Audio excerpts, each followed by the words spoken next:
Check, check.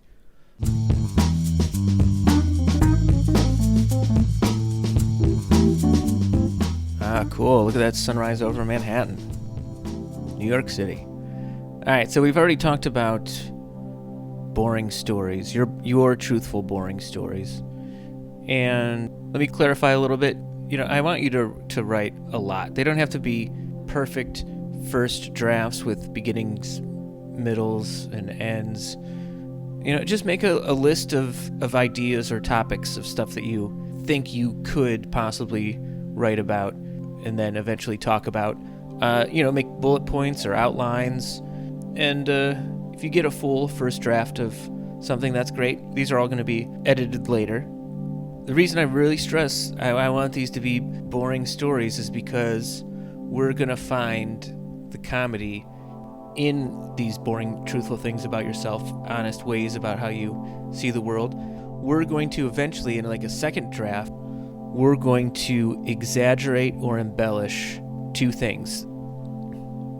The specific details in the story and specific emotions evolved in the story. Some of these exaggerations will fall along a scale between like slight exaggeration and like the ridiculous and absurd, and it's always fun to figure out what gets tweaked slightly and then what just gets ramped up in a crazy fun way.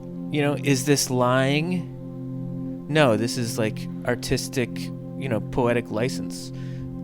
And hyperbole is rooted in the truth. If you're uncomfortable with fudging the details, well, it should be uncomfortable because we're challenging you to do something that you haven't previously done, right? So, challenge yourself. As you take these truthful, boring stories from first draft into second draft territory, and again, I say, go wild with how many ideas you come up with, right? Because we're going to end up probably over our lifetimes discarding more ideas than we use, okay? But I always remind myself that most comedians and performers and entertainers fall somewhere along the line of a scale between joke tellers and storytellers. Like all comedians, most comedians do, by far most comedians do both. They tell stories and jokes, Some of them are more on this side and some of them are more over here. Just have a lot of fun with how much stuff you come up with. And the reason that we come up with things that have truly happened to us is because they are relatable.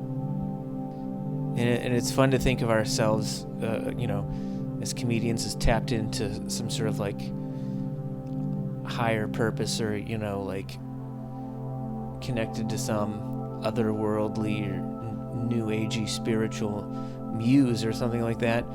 Hey, that's cool, but also you have to be relatable to the audience. You gotta like connect with them in some way.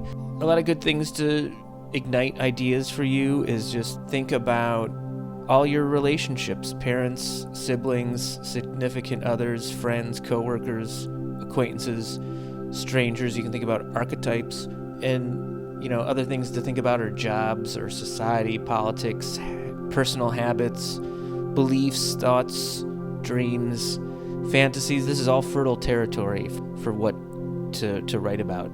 As you think about these boring and truthful facts about yourself, stories that have happened to you, I want you to start thinking about what specific details and what specific emotions you can embellish. Wow, look at that skyline. All right, moving on.